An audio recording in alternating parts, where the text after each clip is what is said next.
En estas épocas donde todos los días se agitan la muerte de la ideología, hemos instalado este grito donde las ideas no han muerto, nuestra memoria no está pisoteada, nuestro pasado nos da orgullo y nuestro presente es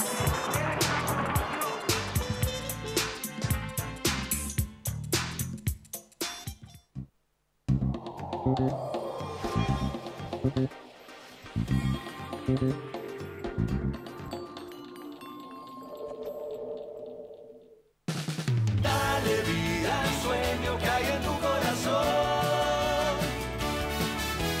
Realizarlo juntos siempre es lo mejor.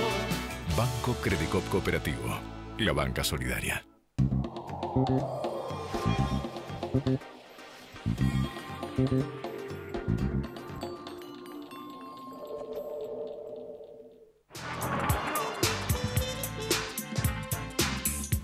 ¿Qué tal? ¿Cómo les va? Bienvenidos a esta nueva edición de La Cultura del Trabajo. A horas de una jornada histórica en el Parlamento porque está en juego un nuevo presupuesto nacional. Usted sabe que el presupuesto es un elemento que podrá parecer abstracto, podrá parecer una generalización, podrá parecer algo de la política macro, pero sin embargo afecta en forma directa tanto la situación actual como las perspectivas que pueda tener usted, que nos está mirando, el hombre de a pie, el laburante. Este presupuesto va a determinar lo que se va a gastar en determinado rubro, lo que no se va a gastar y cuáles van a ser los recortes. Aparentemente el oficialismo tiene un número acercado, o más o menos cerca, como para poder aprobarlo. Y mañana estamos ante una marcha importante para tratar de que todos estos aspectos negativos, que son los recortes que ya estuvimos viendo en programas anteriores, recortes en salud, recortes en asignaciones sociales, la verdad algo prácticamente inédito por lo brutal y por lo directo. Mañana es un compromiso de todos nosotros participar de esa marcha para poder demostrar que no estamos de acuerdo, para poder unificar una oposición alrededor de un proyecto que va a ser más hambre y más miseria para el pueblo argentino. Así, Hugo, estamos en esa... Así, Claudio, estamos en esa. Y dos palabras que vos destacás.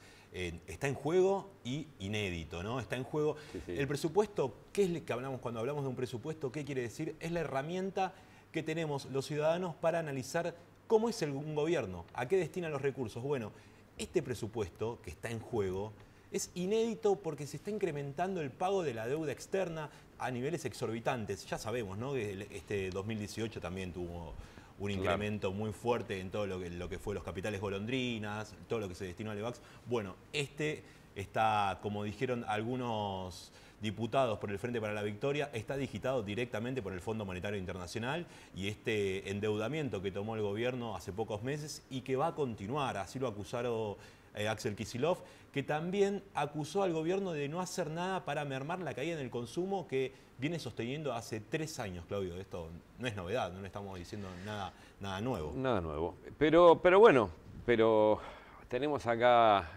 invitados que van a poder hablar de la condición económica y nuestra nueva columnista, en este caso Mariana, que tiene algo para decirnos alrededor de la economía, ¿verdad?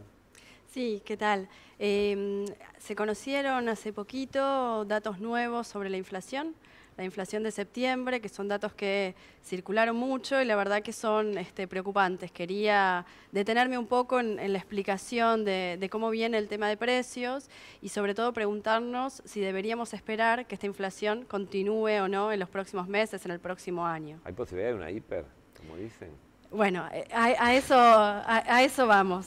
En principio, los datos básicos. La inflación minorista de septiembre fue del 6,5%, la más alta desde abril del año 2002. O sea, después de la devaluación de la convertibilidad, desde ese momento que no teníamos este nivel de inflación mensual. En lo que va del año, llevamos 32,4%, o sea, en 9 meses. Y si calculamos septiembre respecto de septiembre del año pasado, para hacer la inflación anual es 40,5% nada más ni nada menos, y además sigue acelerándose mes a mes, no es que estemos llegando ya al valor máximo. Si nosotros calculamos para octubre, noviembre y diciembre los aumentos previstos por el relevamiento de expectativas del Banco Central, son consultoras muy conservadoras, que en general siempre los valores les dan a la baja y después los van corrigiendo. Bueno, con esos valores ya estamos en 46,1% a diciembre. El presupuesto del que hablábamos recién hablaba de 42%. Ya es obvio que les quedó corto y eso implica que los ajustes que nosotros analizamos en realidad son aún mayores que los que se ven con el presupuesto, porque cuando los calculamos los aumentos de gastos en relación a la inflación, estamos en un escenario peor que el que estábamos previendo hace pocos meses. Esta inflación, además, se concentró en algunos rubros que son muy importantes en los gastos de los hogares y difíciles de postergar ese tipo de gastos.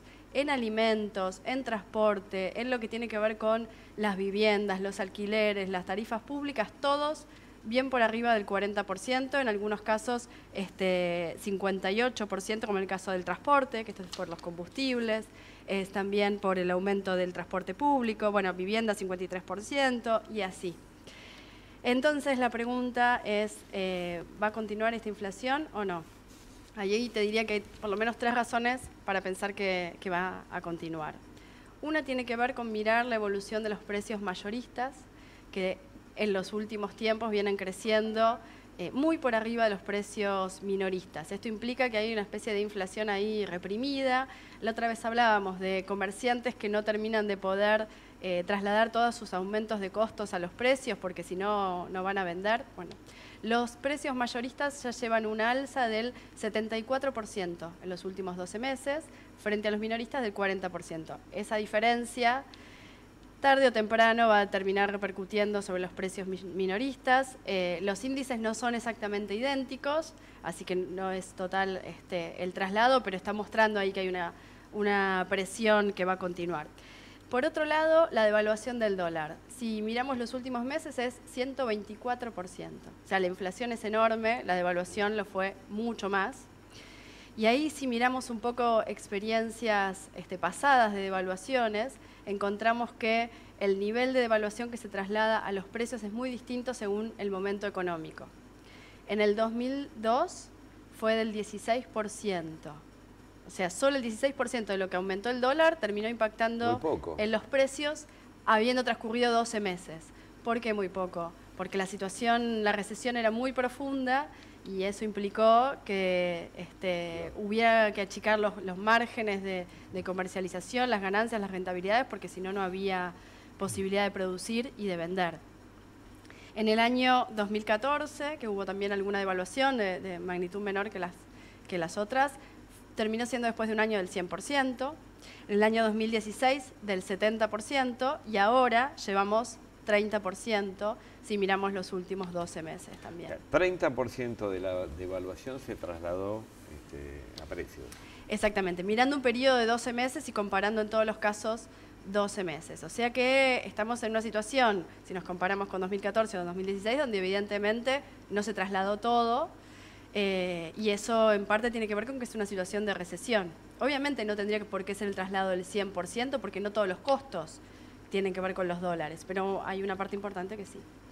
¿Y la buena noticia cuál es? No, tengo otra mala noticia, que es que hay otro factor inflacionario que va a continuar, que son las tarifas. En octubre está previsto aumentos de gas y ya ha habido aumentos de electricidad, aumentos de agua, que también se esperan repetir en los próximos meses de 2018 a un ritmo superior al de la inflación, porque la idea es ir achicando subsidios sin afectar rentabilidad de las empresas. Así que la respuesta a la pregunta inicial es que seguramente nos encontremos con un escenario donde continúa la inflación y eso afecte también a los ingresos reales y al consumo. Pero hiperinflación no. Hiperinflación depende de que se desmadren otras cosas. Por ahora me parece que sería arriesgado hablar de hiperinflación, porque para que haya una hiper tendría que estar todo el tiempo factores retroalimentando. Es 100% en un mes, digamos, ¿no? Sí, y que vuelva a haber nuevamente devaluación, inflación, devaluación, inflación. no estamos por suerte en ese panorama, pero sí es una inflación con un nivel muy preocupante, sobre todo por el efecto que tienen los salarios, en los ingresos, en la capacidad de consumo. Bueno, va a depender también del nivel de resistencia que podamos oponer y de organización y de unidad que podamos oponer a eso, porque en lo que hace a las intenciones está absolutamente claro que la intención es que la crisis la paguemos nosotros, ¿no? Sí, y de hecho... la orientación de la economía en general. La inflación es funcional para eso, porque es una forma de bajar salarios reales en los hechos. Eso que acabas de decir es muy importante. Eso es muy, muy importante porque a veces se entiende como una mecánica que se escapa, como una lógica de mercado que se escapa a la voluntad de no se sabe no se sabe quién lo maneja y en realidad está siendo un mecanismo de exacción permanentemente sobre los salarios, o sea, permanentemente nos están sacando poder adquisitivo. O sea, no es que absolutamente todos pierden, los que vivimos un salario perdemos. Los que no viven de un salario no pierden. Sí, por lo menos los que vivimos de un salario somos los que más perdemos. Yo creo que con la crisis generalizada que hay hoy, son pocos los que ganan. Son incluso pocos sectores productivos los que ganan. Pero los trabajadores son seguramente los más perjudicados. ¿No nos traes para el próximo programa cuáles son los sectores que ganan? Bueno. Vamos. Pero tenemos buenas, Hugo, porque la verdad que resistir tiene su premio, por decirlo de alguna manera, y aquellos trabajadores que resistieron, a pesar de que las causas parecían perdidas y de que el volumen del conflicto era muy grande, hoy tienen el fruto de esa resistencia, de esa acción colectiva, de ser consecuentes con lo que uno piensa y no dejarse pisotear, ¿verdad? Guillermo Gianivelli, abogado laboralista, si los hay. ¿Cómo estás, Guille? Bien, muy bien. Gracias por la invitación. Y bueno, creo que lo que se comenzó a tratar en el programa tiene que ver justamente con esto, la resistencia y los ajustes que comenzaron antes, como todos sabemos, que es la discusión de este presupuesto. El ejemplo de Telam es paradigmático en eso porque el ajuste se está produciendo con anterioridad y se hizo de una manera brutal, como se intenta hacer también brutalmente con el presupuesto, que es el despido del 40% de la planta de periodistas y trabajadores de esa agencia. Ya, sobre 1.200 trabajadores se menos, despidieron. un poco menos, 890, 354 despidos. Por lo tanto, ahí se expresan las resistencias propias de los trabajadores del Estado, que no es solo Telam, INTI es otro ejemplo también muy característico, y que esa resistencia lleva a, por lo menos, generar un territorio de disputa en donde todo no está perdido de entrada. La posibilidad de articular una acción colectiva, pensemos que los trabajadores de Telam hace más de 100 días que están en una medida de conflicto, primero fue una ocupación, ahora han levantado la medida de conflicto porque justamente han sido reincorporados por una orden judicial. Por lo tanto, esa articulación entre resistencia, acción colectiva y apoyatura judicial o jurídica a veces da algunos resultados, no definitivos, siempre transitorios, pero por lo menos para seguir generando una posibilidad de pero, Guillermo, no es poco que vos estás en la calle y con remando en un chinchorro en el medio del mar y te encontrás con que hay una medida cautelar que permite, ¿qué cosa en este caso? Ahí lo que nosotros planteamos inicialmente es que la forma de despedir de Telam en una cantidad de ese 40% está violando una ley que es la ley 24.013, la ley de empleo, que establece un procedimiento previo a los despidos colectivos. Estos son despidos colectivos. Independientemente de la causa que se invoque, Telam adujo reestructuración, pero no probó nada, pero lo cierto es que la ley lo que procura es establecer un procedimiento de discusión colectiva con el sindicato o con los sindicatos. ¿Para qué? Para morigerar la decisión que previamente ha tomado pero que no puede ejecutar. Y morigerarla de distintas maneras, evitar los despidos o hacer alguna modificación en su caso de las condiciones de trabajo para que no sucedan. Bueno, nada de eso hizo Telam y por lo tanto lo que nosotros le planteamos a la justicia es justamente esto. Tiene que suspender el efecto de los despidos hasta tanto se verifique el cumplimiento de la ley. Como en tantas otras cosas, este gobierno no cumple con la ley, no cumple con la institucionalidad. Por lo tanto, cuando vamos a la justicia, al menos intentamos que los jueces le digan, atento, antes tiene que hacer esto porque lo establece si no lo cumple el gobierno, un privado es más difícil que lo cumpla. Ahora, atentos, porque lo que está planteando Guillermo en el caso de Telam y de los despidos masivos es, si no me equivoco y no hago mal la síntesis, si hay despidos de carácter masivo sobre una planta, como en este caso que estás hablando del 40% de la planta, y no hay previamente un procedimiento de crisis, entonces esos despidos pueden ser retrotraídos con una acción judicial de carácter colectivo. Así es. Esto es bueno que se sepa, porque no lo cumple, esto que vos decís, no lo cumple el gobierno. Imagínate cuando vaya un privado, decís, si no lo cumple el gobierno, no lo cumple tú tampoco, ¿no? Pero es bueno saberlo y es bueno tener a mano compañeros abogados que entiendan que el recurso de carácter colectivo es una vía necesaria y válida, ¿no?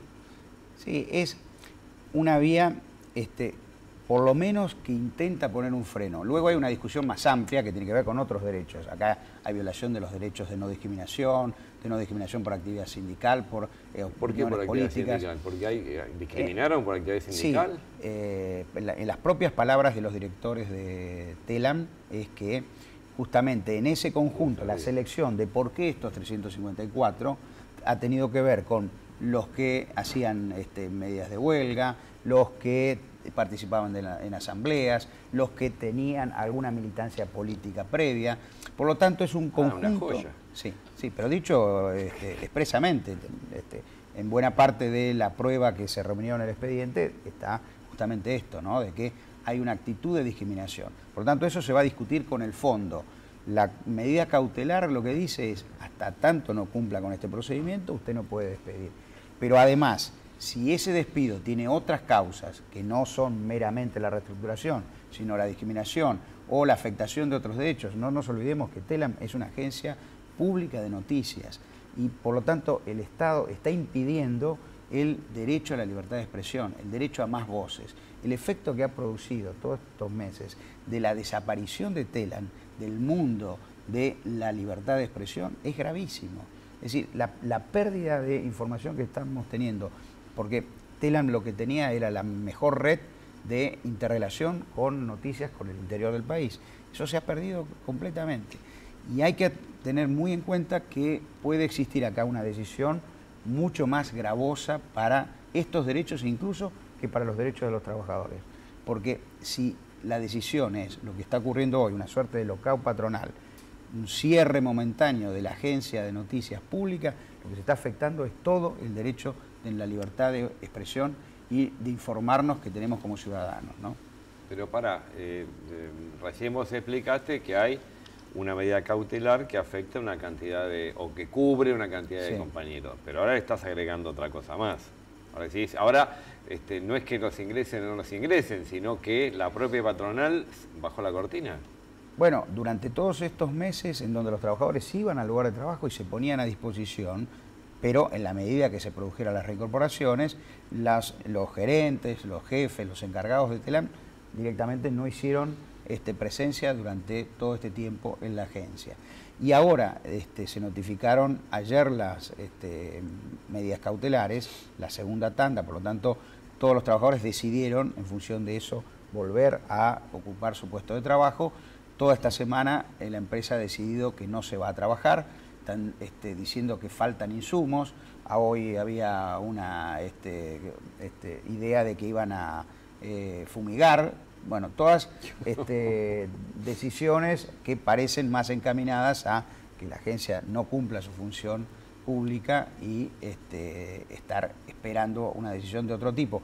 Porque además eso es bueno pensar qué puede hacer la justicia en estos casos. La justicia es solamente un elemento más para una resolución. ¿De qué tipo? De carácter político. Lo que los trabajadores de Telam nos están pidiendo es un ámbito de discusión política para superar el conflicto. Y eso, hasta el día de hoy, no se ha logrado. ¿Cómo sigue esto? Lo natural sería esto. Ahora, si no hay voluntad, si no hay decisión de la continuidad de la agencia, en algunas conversaciones lo que vinieron a decir es que no hay presupuesto, que el presupuesto para la agencia para el próximo año requiere un recorte del 60% del personal, no del 40%.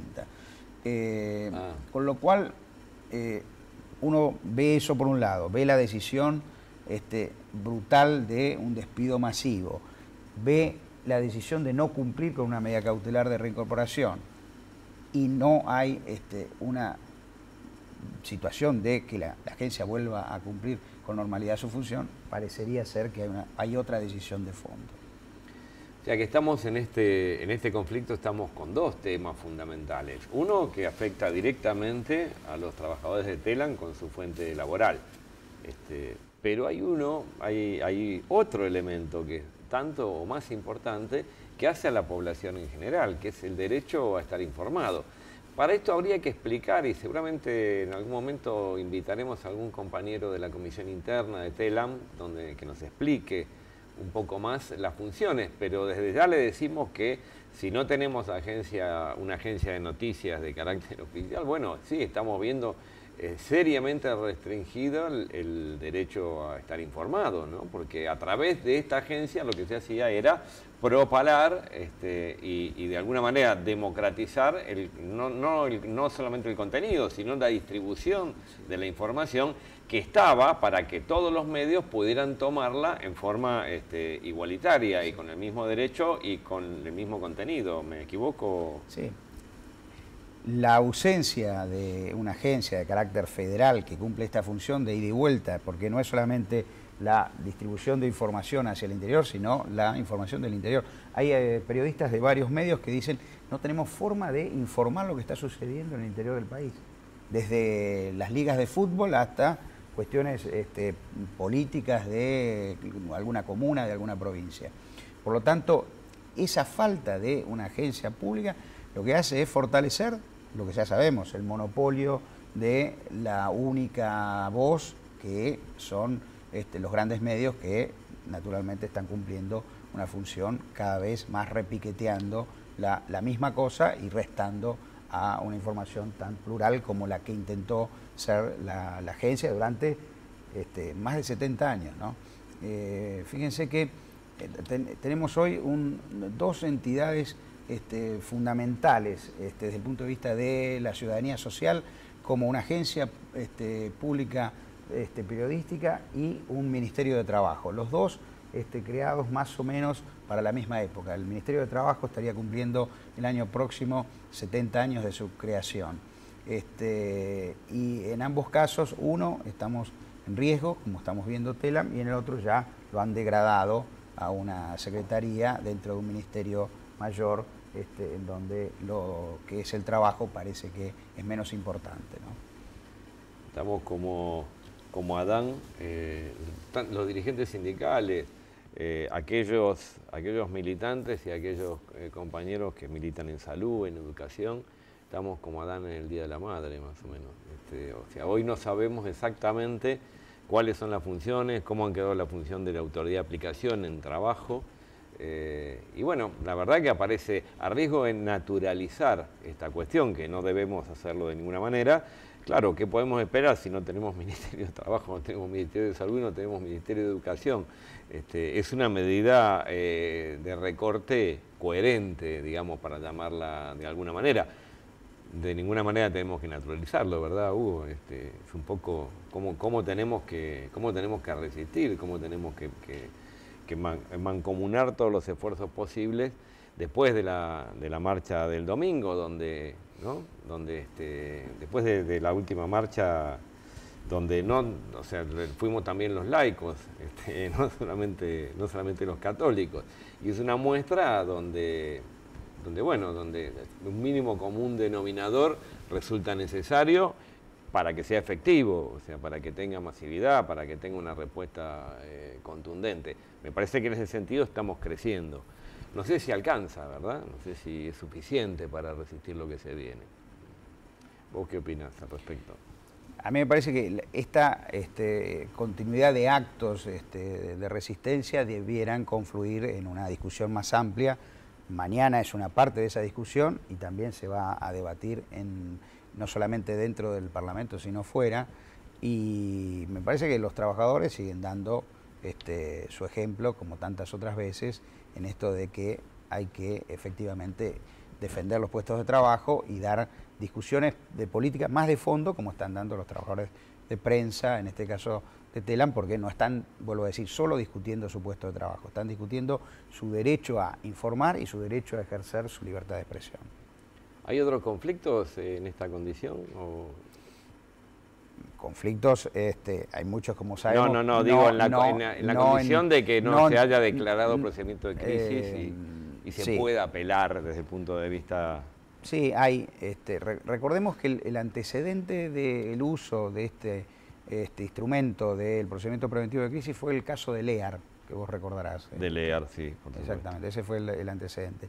Por lo tanto, ahora ha habido otros cierres de empresas y demás. A veces depende también de la decisión colectiva, de la decisión del sindicato de hacer uso o no de esta variable. Pues vuelvo a decir, esto lo único que hace es, en definitiva, generar un espacio, de nuevo, para la discusión colectiva y la discusión política, ¿no? Todos estamos en sabiendas, digamos, de que esto no reemplaza la acción colectiva, de que esto no reemplaza la presencia sindical, pero ya que lo decís, ¿solamente el sindicato puede plantearlo o se puede hacer una acción de carácter colectivo que no implique...? Lo podrían hacer un colectivo de trabajadores que están afectados por un despido y que no se hizo el procedimiento previo, lo podrían hacer. Obviamente todo esto tiene alguna receptividad fuerte en los tribunales cuando se visualiza que tiene un acompañamiento colectivo previo. Es decir, uno no podría a veces obtener determinadas resoluciones judiciales si no hay una manifestación fuerte de los trabajadores defendiendo lo que es propio. Yo creo que esa ida y vuelta de la acción colectiva y la respuesta judicial es muy evidente. Pero también es cierto que esa misma fuerza colectiva genera ciertos anticuerpos de parte del mismo Poder Judicial, porque no es el Poder Judicial que todos quisiéramos, es un Poder Judicial que tiene ciertos claroscuros, como suele suceder en varios otros casos, ¿no? O sea que en definitiva lo que la naturaleza no te da, no te lo presta el diablo, ¿no?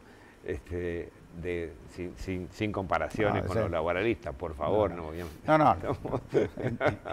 De cualquier manera, se nos está yendo el tiempo, la verdad, vamos a seguir el tema de Telam, vamos a invitar a algún compañero de la comisión interna y la verdad saludamos este triunfo como parte de una recuperación y de una escalada en la resistencia.